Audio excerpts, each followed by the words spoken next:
Welcome, everybody, to another episode of After the Tassel podcast. Today, we have our special guest with us, Adam Hans, who was a 2006 Westminster graduate. He majored in environmental science and minored in business. So thank you, Adam, for joining us today and helping our students learn how to navigate their career. So why don't you tell us, and we'll begin with telling us your experience after the Tassel, after you graduated college. Well, thank you, and thanks for the invitation to join. I started working with Fastenal just right after graduating in May of 2006. I was at Delta Westminster, played football there, had a great Westminster college experience. It was a very, very fun place to be, and still is, I'm sure. Yes. I studied environmental science. I was really I liked being outside. I grew up as a farm kid. I just liked being outside and working and doing things. I didn't know what I wanted to do, but I thought I wanted to do something outside. And I thought, well, I'll tag some business studies on here because that seems like it makes sense. Ended up working for Fastenal, which is a business-to-business industrial supplier. So we sell industrial supplies that manufacturing companies use, such as fasteners, tools, gloves. Just think of anything used in a production facility. That's kind of what we do, except for raw materials and big steel and stuff like that. So I joined the company. I started outside sales at the Columbia, Missouri store, and found that sales is not difficult. Go and do a good job for people, communicate well, and follow through with what you say you're going to do. And then, especially in business-to-business sales, there are people that keep using things over and over again. So it's all about developing a relationship, setting a baseline, and then just continuing to deliver. So that went well. It was a natural fit. A year later, Fastenal wanted to open a new store in Fulton. And so I was selected as a general manager to open that store. We did that and had a good store running there for about 3 years. Then at the time, Fastenal was launching a new program with industrial vending machines. And so the idea was that we put industrial supplies in vending machines that are connected to internet so that the customers can track where supplies go and tell the vendor when to fill them up. So it's very efficient for both of us. So I jumped into a role that was introducing that new program across Illinois, Missouri, and Kansas to our customers. So that was a fun market disrupting event that I was in. Now vending is is very commonplace in the industrial world. It was really Fastenal that pushed the idea. It wasn't Fastenal that created the idea, but we were the first distributor to jump in at large scale, really promote it, and make it make sense because of the volume of the machines. Before it was a chicken and egg thing. You couldn't get enough machines to make it. So anyway, my current role, I cover 12 business units in Northeast Missouri, from Fulton in Mexico up through Moberly, Kirksville, and then over to Quincy, Illinois, and Hannibal. And I've had that role for just right at 10 years. So now I'm responsible for sales and operations at our stores, and I'll do things like meet with customers, look for our ways to grow our sales, work with personnel, recruiting, just pretty much anything it takes to run a business in those stores. Wow. So, we don't hear about that these days where, a graduate or, a professional stays with the company that long, but it sounds like you've really moved through the ranks and you've been promoted and you've really, worked through the management ranks. So that's awesome. Yeah. I wouldn't say it's the only way to move up in a company. I've always been kind of a longer term minded person. And always try to make decisions not for the here and now, but also, a year or two down the road. And so, I definitely see a lot of folks changing careers frequently now. It does seem less common for someone to get in and put roots down and really work up and grow within a company. I'm not here to say it's right or wrong. I'll say as a business, we certainly value longevity and people. The cost of turnover is so high. Yeah. To us, customers, just the training process alone, it takes 6 months, a year and a half to truly get someone in a position where they can excel and do well. And unfortunately, a lot of people pull the plug on that in the middle of that learning process, and so before they even really get good at what they're doing, they shift gears onto something else. So for me, I've really enjoyed my time at Fastenal here, and look forward to continuing the career. I'm in a position I'm really happy in now, a leadership position. I can help influence others, help them achieve their goals, and still be responsible for my own objectives too. Great. So Adam, kind of going back, what led you to choosing your majors at Westminster? I started off as a pre-engineering major. At the time, there at Westminster had a program where you did 3 years Westminster and 2 at Mizzou. And I quickly learned in a college calculus class that I wasn't an engineer. So I had to pick something different. And that's when I shifted gears and led more down the path of environmental science, which I still really love being outside, being out in the outdoors, being active, not just stuck, in a cube or a desk or something, and the business side too. And I guess that's the other thing that's kind of welcome because, in our company, we're very active people. It's rare for someone to have a desk job where they just stay in one place. So that variety's been good for me. Been nice to be out, out and about, interacting with people. Yeah. So what advice are you offering or can you offer to students about preparing for their career while they're still juniors and seniors? Well, first of all, I'd say think about what tasks you want to do on a daily basis, not what company you want to work for. When I was a kid, growing up on a farm, my dream company was to work for John Deere, and now looking back at that, I could have been, working in the mailroom at John Deere or something, but that's not really what career fulfilling what I wanted to do. Not if there's anything wrong with that, but I've now learned in interacting a lot with schools and stuff, that's my piece of advice is think more about what you wanted to do on a daily basis. And as a student who hasn't had any long-term jobs, it's hard to figure that out. So the second piece of advice there is try to immerse yourself in activities like, summer internships or jobs, and have either a good experience or a bad experience. Either way, it doesn't matter.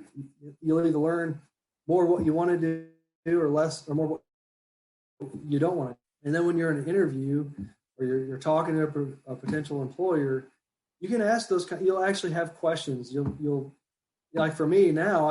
If I was in an interview, I would want to know about the work environment. What am I going to be expected to do? Am I just going to be in a desk 40 hours a week and never leaving? Because that's going to be a deal breaker for me. Can I be out interacting with people? Can I do things like that? So just thinking about the things that you actually do is what I advise. And I feel that's really good insight too, because it's like you were saying, it's so easy to get caught up in thinking, oh, well, I want to work.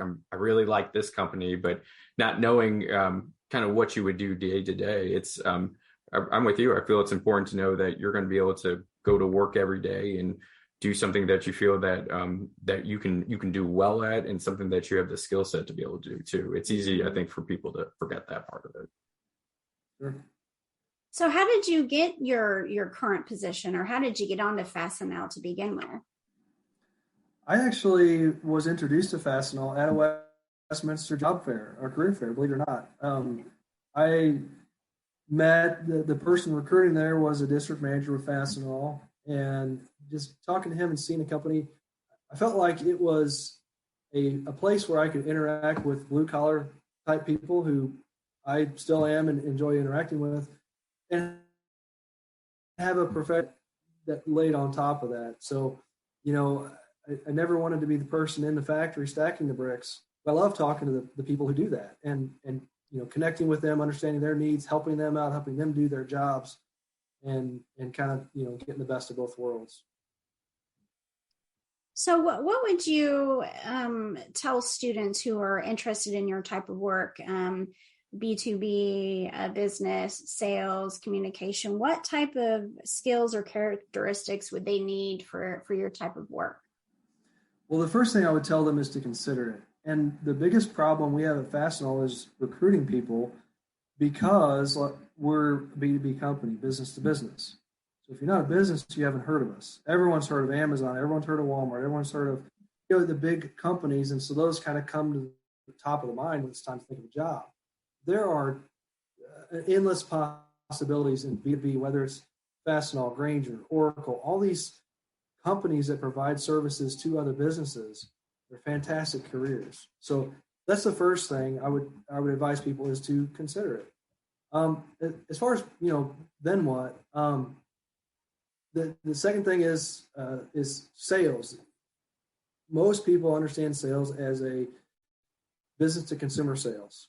You're buying consumer goods. You're buying, a car from a person. You're buying. So always lead to a positive connotation. Sometimes it does.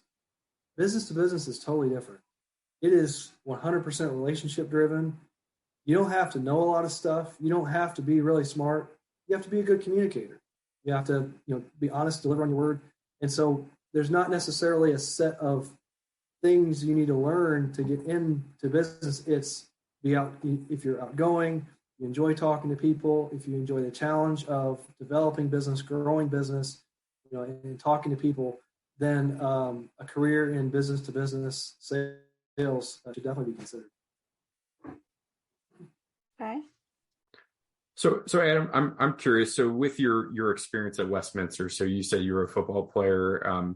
You did a number of things. What maybe classes or being a football player or any other experiences helped you with where you are at your career today? I would say that overall the most important Westminster experience I received was living and breathing around a bunch of people that were smarter than me.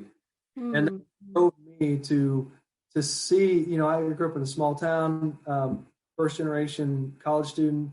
My parents were always very supportive and encouraged me to go to college, but I really didn't know what that next step looked like.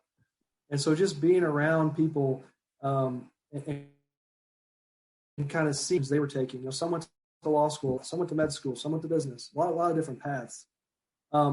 Just being there was number one. And then number two is being active in the college. I was active in the fraternity. I was vice president as an adult, which, was a great organization.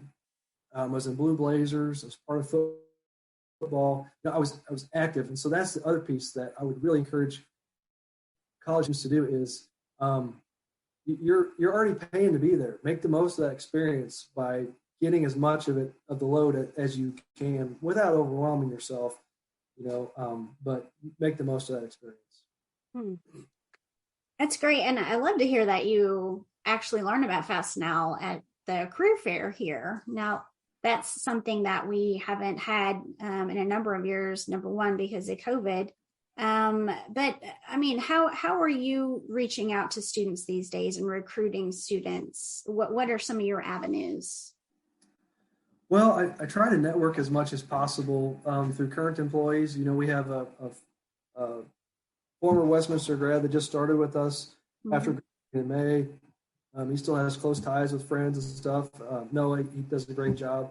We try to lean on our internal employees because good people tend to know more good people. And so we recruit through word of mouth.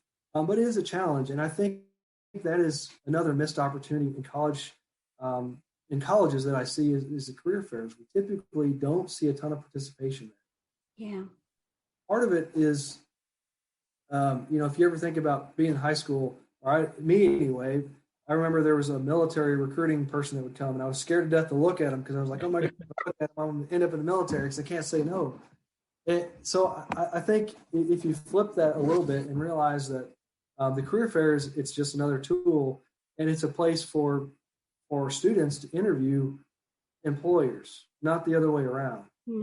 Come and just go, what do you guys do?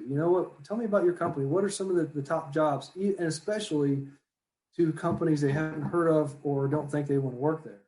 And again, it will help them refine understanding what they want to do in a future career just by picking the brains of people that are there. And there's no risk, there's nothing to lose. Yeah.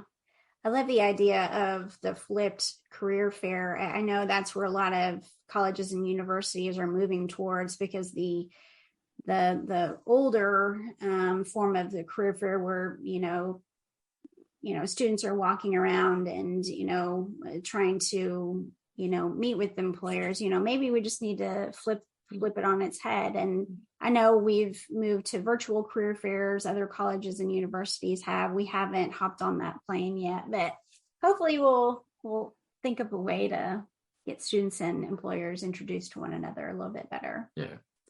Well, and some of you said kind of stuck out too, is just you talked about seeing the the recruiter there too. I know that's something that we've had students say kind of firsthand, just that kind of that fear unknown of meeting with someone that they they're not familiar with, and there's that that fear of someone being in the professional field. But at the end of the day, it's a we're all people. I mean, as an employer, you're a person, and you're looking for just finding good people there too. And I really feel for our students just to kind of get that courage just to make a conversation, just to ask questions about the companies that they're meeting with, because just a simple conversation like that for a student can really change their complete outlook and kind of the want to pursue that company, so because they better understand what the culture is like and what the kind of people they could be working with too.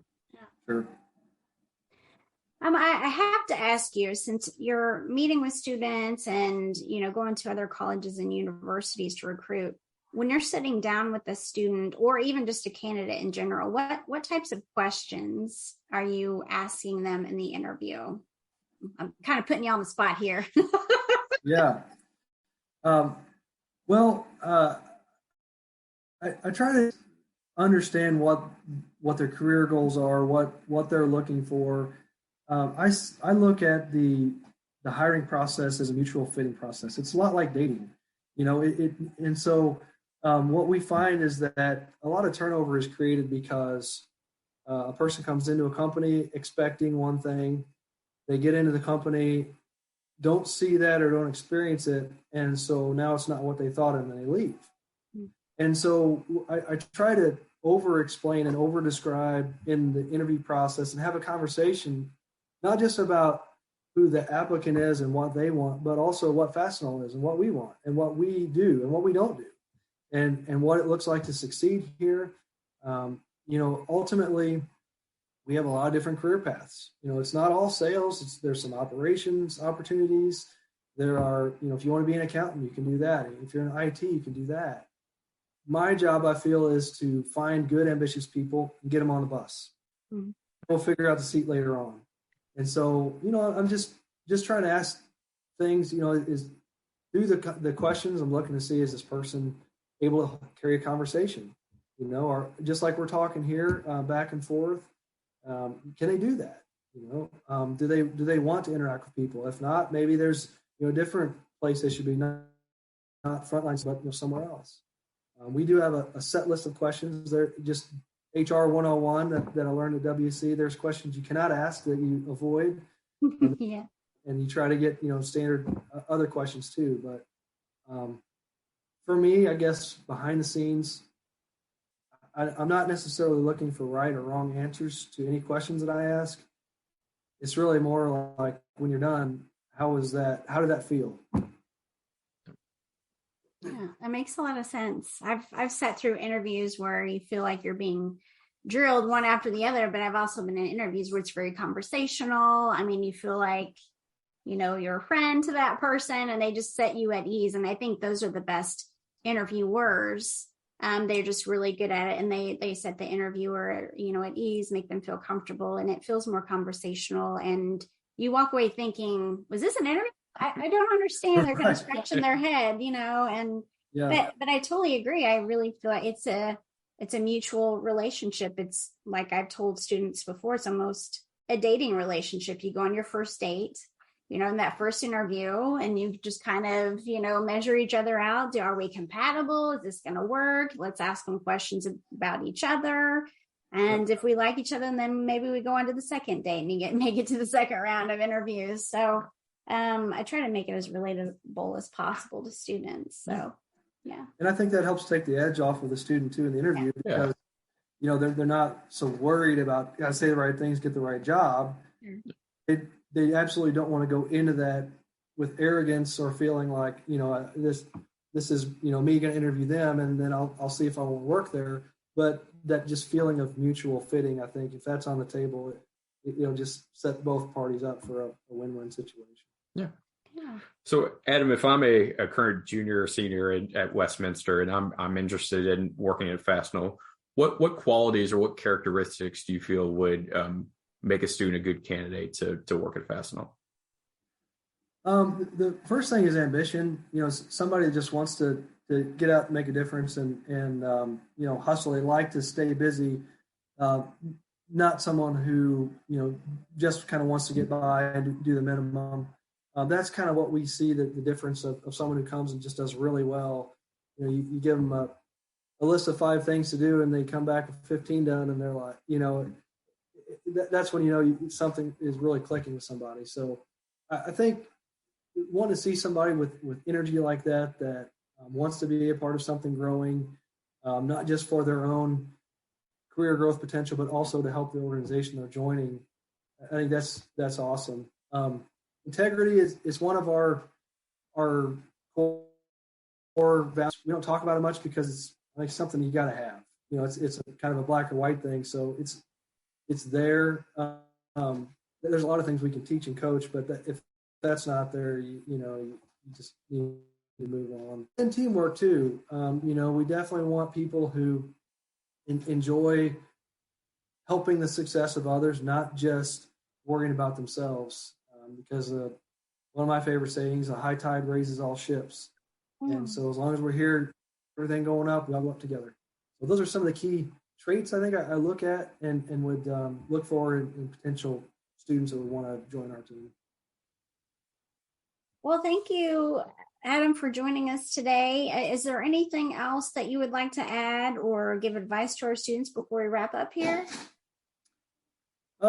I think we touched on this earlier, but I would just probably encourage students as they're moving out from college into the real world.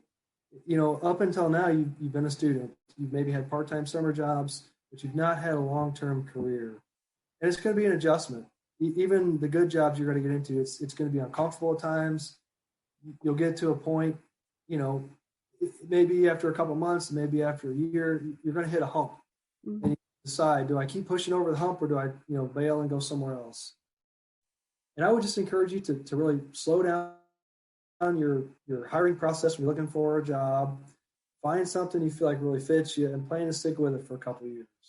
If it doesn't work out or you want to do something different, move on and do something else. But just be prepared that it's work is work. It's not all fun and games. Careers can be fun. They can be empowering. There's a lot there, but it's work, and just need to be prepared for adjustment. Awesome. Well, thank you very much for joining us and giving our students all of your amazing advice. We hope to see you next spring for Alumni Weekend back here on campus. Since you're here local, hopefully you can come back and do a couple of presentations for our business classes next spring. So, yeah, I'm looking forward to it. I love getting engaged with schools and especially good old WC. All right. Well, thank you, and we'll see you and talk to you soon. All right. Take care.